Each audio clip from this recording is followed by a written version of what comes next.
Hello, SGD, Sacred Geometry Decoded. This will be episode 5 in Borobudur and the temple in Indonesia, a Buddhist temple, but their connections to other traditions, Hindu and Egyptian, and especially some interesting Greek connections as well. So the temple famously 432 Buddhas in the niches on the squarish part and 72 Buddhas inside a stupa on the circular top part. So that's 504 in total.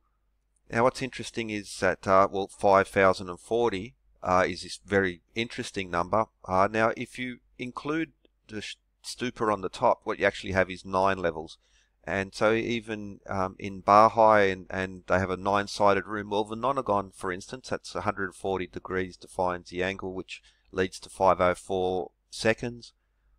42 consecutive, 42, nice. But Plato's number, ideal number of citizens in a city, was 5,040. Now, why that would be, well, also 1 times 2 times 3, as in 7 days, this being cross cultures, this 7-day week being an important theme. Even when they had instead of 5 weeks of 6 days, what you have is 4 weeks of 7 days, 28 days, which is again connects to the lunar mansions, for instance, in Hindu Vedic tradition, but also the sidereal month. But for the moment, that's still like a nice one. But what I mean by that is what's also linked to the Greek world would be, for instance, when you look at Pythagoras, he was into reincarnation. A lot of Buddhist Indian, Hindu, Vedic themes going on through this period, and it's also at the same timeline. So, but also we know that not only were the Greeks learning from the Egyptians, but they were also learning through to the east, including, we know, with trade, transport, and people around the time of Pythagoras were speaking with, exchanging information through the the early Buddhist period, but also to India and the Hindus. But what you have, especially now Alexander's time and Bactria, now what you have is Greco-Buddhist architecture. So in the Buddhist world, you see this basically Greek sculpture emerges from this earlier different types of artistic traditions. All of a sudden we get these types of depictions. And we also get the use of the Corinthian column with the Buddhist in the center. Now if you look up to Kushan Empire, Greco-Buddhist architecture, or Greco-Buddhism, because at that same time there were decrees being sent out around Alexander's time encouraging that the Greeks become Buddhist. So we have an exchange going both ways, not just one way. But that's one link to consider. But the calendar systems now, okay, so 432 plus 72 is 504, but 432 minus 72 is 360. Now I'll put all these links in the description. So strictly speaking, a system of time reckoning, which is peculiar to Buddhism, not really there. You can see it from the Vedic Hindu transit being passed on. So for instance, in the Rig Veda, 700 suns and 720, but also the use of the 360. So 12 other fellas, the wheel is single. There are the naves, a man has understood it. Therein are set together 360, which no wise can be loosened. Now that's multiple aspects of connection. Now I'll put this link in the description. Fantastic stuff. J. Kappraff, he also talks about Anne Balkans. And they break down the geometry, number, the patterns inside the Parthenon, and how they connect directly to Vedic fire altars, which themselves contain all sorts of, well, just the math is connected, just extraordinary stuff, including the calendar system. So what you have is, it's like the quadrivium, it's as above.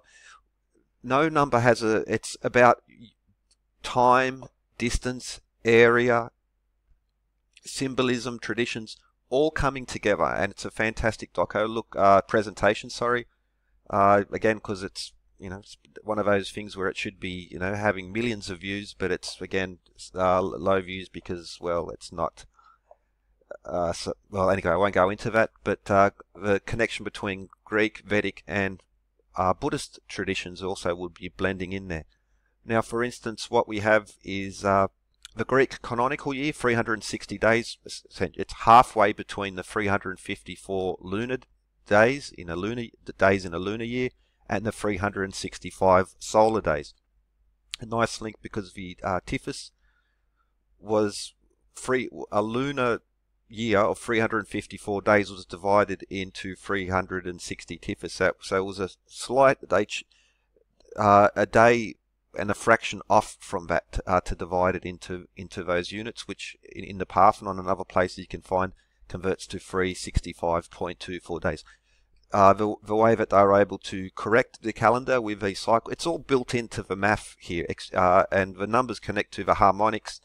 Just extraordinary set of connections, but it's on the outside of both the alternative and the mainstream because, well, math, you know. But now, I did a video a while back looking into this. There's plenty of stuff out there. Now, for instance, the Mayan calendar, they had a 360-day year plus 5 days, like a period of rebirth. Now that connects to the Egyptian calendar, at least anyway, even the older Egyptian. But for instance, Ombo, which was a Ptolemaic temple, is essentially built by Greeks.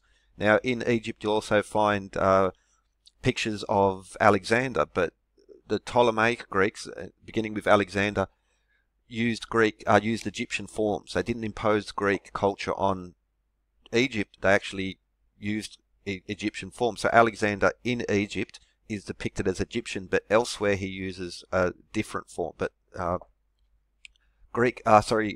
Egyptian calendar, 360 days, 12 times 30, plus a 5-day period. Now that was through Caesar, the Romans adopted this calendar as well, where you had 365 days plus a 5-day period where new ventures were seen as bad luck. Very similar in the way to the Mayan calendar, where we have the 5-period day of rebirth, which is a nice link to the older Egyptian calendar and connected to Thoth. So back to 72, nice link here. So 360 in the 365-day calendar. So the story is that it was 360 days per year, but Thoth won every 1 in 72 from the sun. So 360 divided by 72 is 5, and he won 5 days, during which time Newton Geb gave birth to the gods such as Osiris, Isis, and Set, which again, this 5-day period of birth, which someone commented recently on this post as well, that also tallies in nicely with the solstice as well, to give you that period of 360 days plus this 5-day period, rebirth, the solstice as well. So there's nice links going on there, and also to the 72 and this 360 thing, and to Thoth as well, 72. But also, well, 432 minus 72, 360. Okay, I'll put this link in as well because the connections. Now I did posted a few, but just recently, the importance of 108 in the East, where Buddhist, Jains, Hindus, Vedic tradition, Prambanan in Indonesia, not far away. That also has the mandala built in there. You'll find essentially it's the same floor plan as Angkor Wat and temples of Angkor Wat, and there are 72 major temples in Angkor Wat. But if you could just even pause and read through here how 36, 72, 108 all come back together, because for instance, 144, that's 2 times 72, 72 divided by 2 is 360. Okay, might as well forgot to make the card, but in the Chinese literature, the stars of destiny, there are 108 stars, 36 divine, 72 earthly demons as well. So whether it's 36 times 2 is 72, 36 times 3 is 108, 108 times 3 is 432. No, that's 324. Sorry, 108 times 4 is 432, or 72 times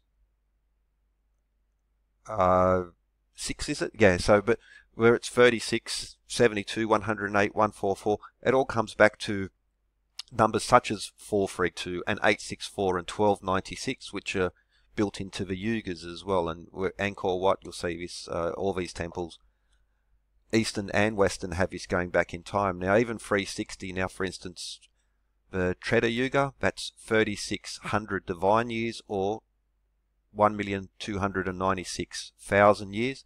There are 1,296,000 seconds in a 360-degree compass. 1296 divided by 3 is 432, but whether it's moon measures, 360-degree compass, 3,600 seconds per hour. The Mayan tun. In geometry, it's just whether it's phi, the vesica, the pentagon, platonic solids, whether it's a circle or a square, this free use of 360, which you could also link to the Babylonian Sumerian system, base 60, which is really comes down to 12, for instance. Now, all of these are also 12 times 3 is 36 grain per foot. These weights and measure ancient systems, again, Mesopotamian, Egyptian, Greco-Roman, Greco-Buddhist, but also back to the Vedic and Buddhist systems, traditions, and this use of number being it cannot be lost in translation. And if you include that with weights and measure systems, and for instance in these temples and Angkor Wat and other ones, you'll also see market scenes where people are weighing and measuring goods. And again, yes, ancient systems of weights and measure, it's a way to encode astronomy / astrology, arithmetic, musical proportions, and geometry. And of course, the designs of these temples are entirely geometric. You can't do it without a good grasp of geometry, and that's especially these more like the mandala and other ones.